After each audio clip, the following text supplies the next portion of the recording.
pour les enfants du Congo, je vous invite sur le meilleur blog de Belgique, www.banamikini.skyblog.com. 16 policiers blessés, près de 150 interpellations et des dizaines de vitrines brisées. C'est le bilan de la manifestation qui a dégénéré hier soir dans le quartier Matangé à Bruxelles. C'est la troisième fois en une dizaine de jours que ce quartier très commerçant est en proie à la violence. Frédéric Gersdorf. Voilà une publicité dont les commerçants se seraient bien passés. Ce dimanche, dernier week-end d'avant Noël, les magasins sont ouverts dans le quartier Matangé. Les vitriers côtoient les clients, bien moins nombreux qu'espéré. Avec des dizaines de vitrines brisées hier soir, cette nouvelle escalade de la violence excède les commerçants. Beaucoup de colère. Effectivement, on trouve que c'est assez. Mais il faut arrêter maintenant. Je pense que ce n'est pas des solutions. Casser pour casser, ce n'est pas des solutions. Ça n'arrangera pas ce qui se passe là-bas.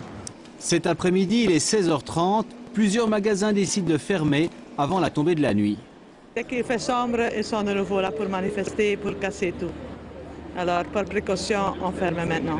Certains magasins n'ont même pas pu ouvrir, comme cette bijouterie, aujourd'hui protégée par des panneaux de bois, hier soir entièrement dévalisée.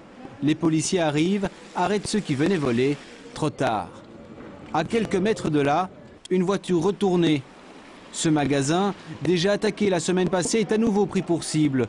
D'autres ont assisté impuissants à ces lancers de pierres.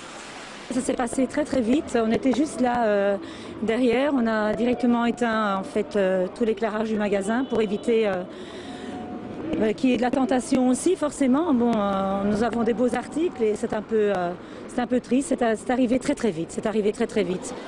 Hier soir, en moins d'une heure, la police a procédé sans ménagement à plus de 150 arrestations administratives et judiciaires. 16 policiers ont été blessés dans les heurts. Le calme revenu, quelques manifestants continuaient en chanson à contester les résultats des élections au Congo.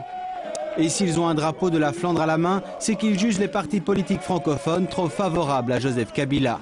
Aujourd'hui, au même endroit, porte de Namur, des combis de police sont stationnés préventivement. Tout rassemblement est interdit. Et des violences qui ne servent certainement pas l'intérêt de la communauté congolaise de Belgique. C'est ce qu'a tenu à rappeler le bourgmestre d'Ixelles qui a décidé en concertation avec la ministre de l'Intérieur de ne plus permettre de manifestations liées aux élections en RDC. Alexandre Mittea. La police était pourtant bien préparée. Des dizaines d'hommes, des chevaux et des autopompes. Pourtant, la violence a été encore plus grande que les autres fois et le gouvernement la condamne fermement. Mais on ne peut pas venir importer de manière violente des conflits qui se passent ailleurs. Alors manifester, oui, pas de problème quand c'est dans le calme et qu'on respecte le dispositif policier. Ça a été le cas au début. Après, autre chose qui est inacceptable, c'est qu'évidemment, à la fin de cette manifestation, des bandes, des casseurs en profitent pour lancer des tessons de bouteilles et des pierres aux policiers alors qu'on a 16 blessés dans la police. C'est inadmissible. Les organisateurs de la manifestation condamnent aussi les casseurs, mais pour eux cette violence découle d'une frustration légitime, une exaspération causée par ce qu'ils appellent l'immobilisme de la Belgique.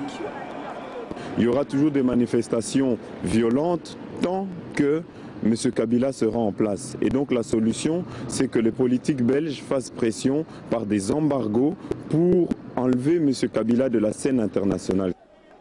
En attendant, à Ixelles, plus aucun rassemblement ne sera toléré jusqu'à nouvel ordre. Et pour s'en assurer, la présence policière sera à la hauteur des violences d'hier soir. Nous avons un renfort de 4 pelotons pendant la journée, donc ça veut dire 4 fois 40 hommes, et 2 pelotons pendant la nuit, en plus des effectifs prévus traditionnellement. Et mardi, j'essaierai encore d'avoir des renforts complémentaires, parce que la journée s'annonce peut-être difficile. Mardi, prochaine journée test, c'est le jour de l'investiture de Joseph Kabila. Et malgré l'interdiction de manifester, les autorités craignent de nouveaux débordements. Oui, l'opposant congolais battu à la présidentielle en RDC a annoncé qu'il allait tout de même prêter serment vendredi. Tshisekedi se considère comme le président élu des Congolais.